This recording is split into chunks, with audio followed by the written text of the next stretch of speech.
every state, all with their own amazing, great breweries, brewing delicious beer for the good people of that state and visitors. I decided we're starting a new series called The Top 5 Breweries in Every State. Creative, I know.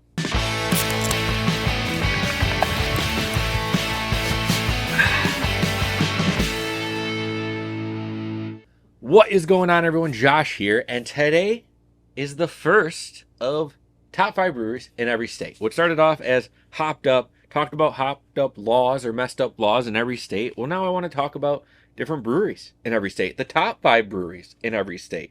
And this, I stumbled on this article from a real estate site of all things, which seemed like the most updated information from other things that I was seeing. Now, would you move to a state specifically for the craft beer scene? I don't think so. Maybe if you were working for a brewery, I could see that, but you're not. I heard Alabama's got a booming craft beer. Let's sell a house, pack up the kids, and move. Now, that sounds actually like a great idea if life were that simple, but it's not. So I will be going in alphabetical order of every state, giving you the top 5 breweries, and today we start with the very first, and that is Alabama. Now, before we get into the beef of it, I gotta tell you, just recently talked about hopped up laws, and there is a bunch of them in Alabama. In fact, there's a whole Free the Hops movement that is a grassroots organization set on making it easier and better for the craft beer industry within Alabama. And from 2008, I think 2007, 2008, all the way up until 2017, there are some crazy things that they put into play that I'm not going to talk about on this episode. I'll probably bring it up on the next episode, or maybe Friday. Maybe Friday, that's what you're going to get. I don't really know yet. I haven't planned it all out. But just a lot of weird things. And part of this, I was going to dive into their beer menus, not only their beer menus, but their food menus. And in Alabama, you cannot operate a brewery and a restaurant together unless you offer a full bar. So that means bring in big liquor, bring in big beer. And based off of Free the Hops, big beer was against a lot of these little breweries growing. So the top 5 breweries, I'm going to start with number 5, and I'm going to work my way up to number 1. Number 5 is Fairhope Brewing Company, located in Fairhope, Alabama. Fairhope Brewing was started in 2012 by Brian Kane and his wife when they realized there's not a lot of craft beer in southern Alabama, if any at all. Now, Brian was actually an attorney living in Alaska at the time, but Alaska is what got him and his wife into craft beer. Now, by the time Fairhope opened their doors in 2013, they were only 6th or 7th brewery to actually be open in that state. 2013, 6 or 7. That's just to think of the amount of breweries. I think Grand Rapids was Craft Beer City, USA by that time. So to think that one state only had 6 or 7 of them open it kind of blows your mind. They started with a 10-barrel system and 2 beers on tap in the tap room, Everyday Ale and Section Street Wheat, which now they're kind of known for cool names of all their beers. I think they have like a Roy Bean Judge, or Judge Roy Bean's Coffee Stout. That's pretty popular, but just like a lot of cool names. I think their 4i Amber is another one. So they're very clever with their names, which I like. So that's pretty cool. But now they are at a 60-barrel system, and their beer is distributed to restaurants and businesses in the surrounding counties. Their top 5 beers checked in and on tap are Take the Causeway IPA with 13,000, almost 14,000 check-ins at an average of 3.76.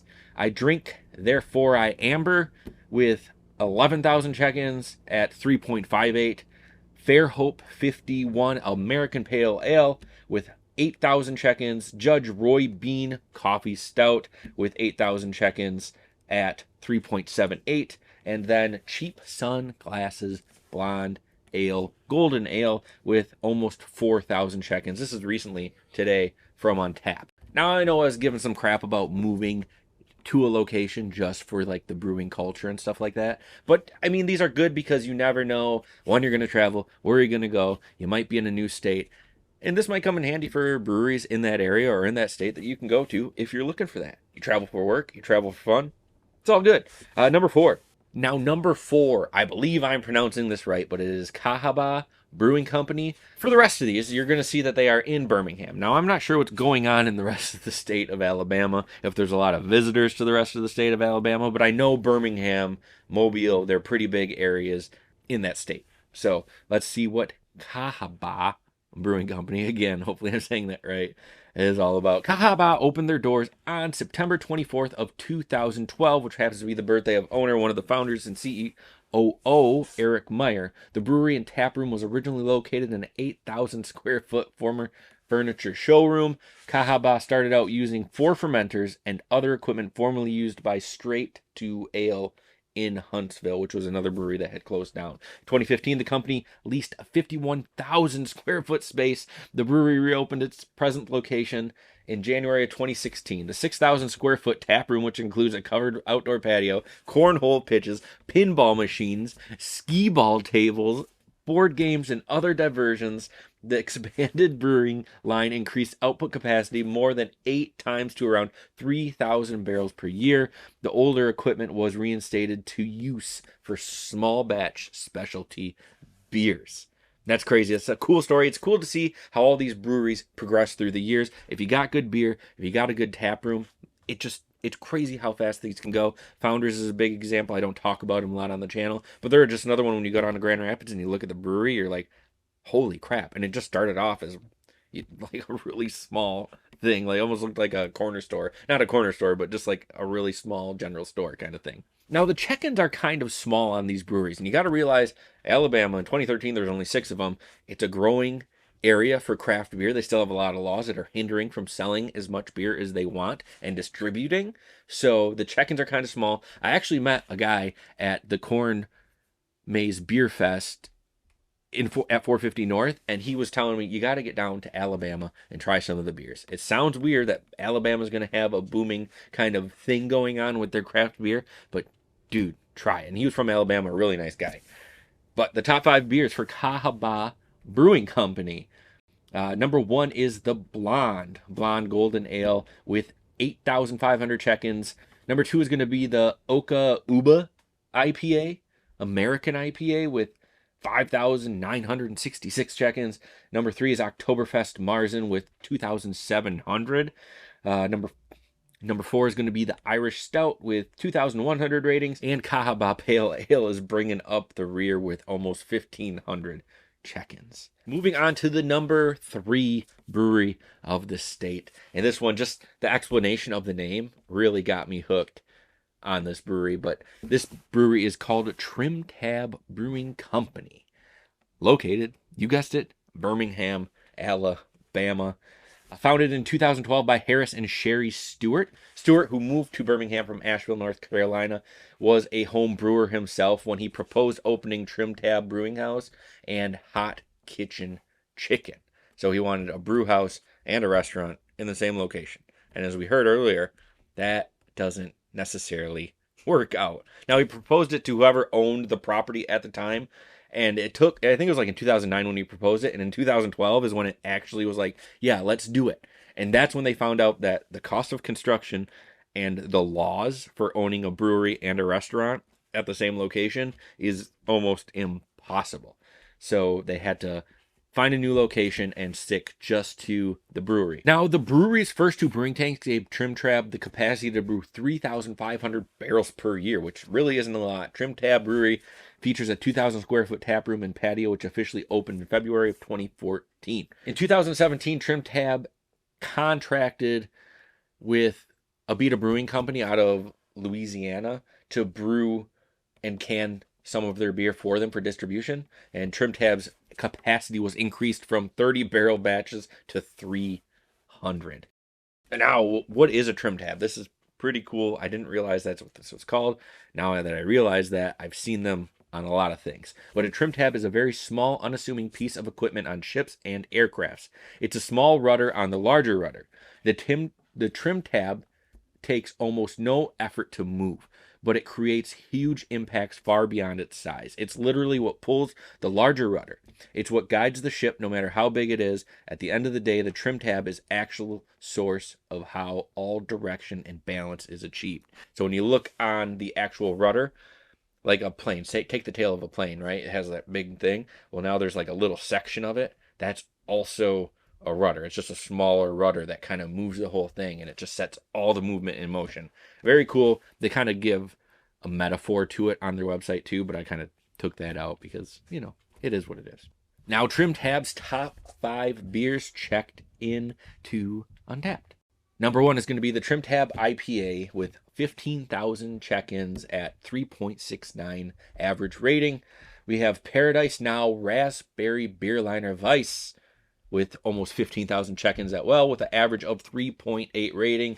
We have 006 IPA and Imperial Double New England Hazy IPA. That's the first New England we saw on the list of these beers. New England Hazy IPAs making their way to Alabama, almost with 5,300 check-ins with an average of 4.06. So the highest rated one we've seen so far. Breakfast Hero, an Imperial Double Pastry Stout. Now we're talking. Now we're with 5,500 check-ins and an average of 4.07. And finally, Pillar to Post Brown Ale with almost 5,000 check-ins, 3.72 average. Moving on to the number 2 ranked brewery in the state of Alabama. This is called Good People Brewing Company, located in, yes, Birmingham, Alabama. Good People Brewing started off as a home brewing hobby by college buddies Jason Malone and Mike Sellers. Went commercial in September of 2007 at former Southside Cellar Brewing Company, which 2007, that puts us as the oldest one so far that we've talked about. So when Good People moved into Southside Cellar, their equipment still had 7-year-old beer in it when they got there. This included 8 7-barrel fermenters and 2 7-barrel bright tanks with a total capacity of 250 to 300 kegs per month. So not terrible. No, small business. In May 2010, Good People moved into a bigger, newer, and its current location, which is the former warehouse, and increased capacity by adding 3 20-barrel fermenting tanks. Canning equipment was installed, allowing the company to ship its first retail product to stores in February of 2011. The first 600 cases sold out in days. Now that is loyalty, and that's good customers. Following the success of Free the Hops sponsored brewery legislation, the brewery opened for tours, tastings, and events. In 2012, the brewery tripled its production capacity to 15,000 barrels per year as it prepared for region-wide distribution. In 2013, it opened up its first off-site operation in the Birmingham International Airport, which is very cool. It's awesome when you get to an airport and there's a brewery in there. It's really nice to see. Now, the top 5 breweries for Good People Brewing Company. Number 1 is going to be their American IPA with 40,000 check-ins, an average of 3.7. Number 2 is going to be Snake Handler Double IPA with 20,000 check-ins for an average of 4.02. Number 3 is going to be their Coffee Oatmeal Stout with 15,000 check-ins at an average of 3.78. Number 4, Pale Ale, their American Pale Ale with 15,000 check-ins at an average of 3.45. And finally, their Brown Ale with 10,100 check-ins at an average of 3.6. Now, on to the final and the number 1 brewery in Alabama. We have Avondale Brewing Company in Birmingham, which has ties to Good People. This place looks massive. It looks like they have huge concert events. They have a wedding hall area. It just looks like they got a lot going on. The Avondale Brewing Company was founded in 2010. The brewery's logo, unveiled in February 2011, features a portrait of Miss Fancy, a former resident of the Birmingham Zoo at Avondale Park, who is often treated to bootleg whiskey and mash during Prohibition. Nice. A nice little stick to the man of the laws that are holding them down. On October 1st, 2013, the company began selling its beers in 25-ounce bottles for the first time, starting with its Spring Street Saison. 4 of Avondale Brewing Company's beers, the Meredith Marzen Long Branch Scottish Ale, No Joke Mocha, and a French Oak Barrel Aged Brett Saison, won medals at the 2013 Craft Beer Awards International Competition in Los Angeles, California. In October 2017, the brewery property, along with several other associated parcels in Avondale, were sold to a subsidiary of Orchestra Partners. The brewing company itself was also purchased in the deal, then sold to founders of Good People Brewing Company, who plan to keep operating it as Avondale Brewing Company. Now, the top 5 beers for the number 1 brewery in Alabama are Vanillafin Porter, which is an awesome name with almost 9,000 check-ins with an average of 3.79. Miss Fancy's Triple. Now, some different beers we're seeing here. Belgian Triple with 5,000 check-ins with an average of 3.81. AOK IPA, an American IPA, a tropical IPA with 5,000 check-ins at an average of 3.74. Then we have Sour Pash, a fruited sour with 4,500 check-ins and an average of 3.73. And finally, a lager, Moosey Lager, with an average of almost 2,000 check-ins and an average rating of 3.53. So yes, a lot of things going on in Alabama with craft breweries. The top 5 craft breweries look really awesome. It's a bummer that they can't have food there, but a lot of them have food trucks throughout the week. Every day of the week that they're open, they have some kind of food there. If not, you can bring outside food in.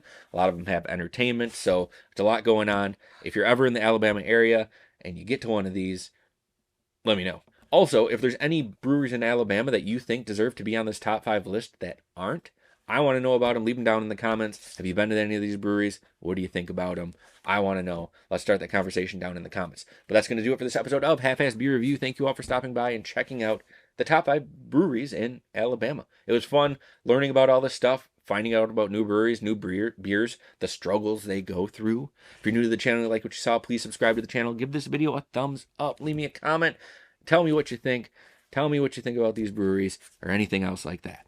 Before you go, please check out my friends Banter and Babble for the best pop culture wrap-up every Wednesdays, 9 o'clock on Twitch, and my friend Drastin the Dungeon Master at 7 Dungeon on Twitch Monday nights for the best Dungeons and Dragons around. You'll not be disappointed. The links are down there. And always remember to please keep your fridges full and have a great night.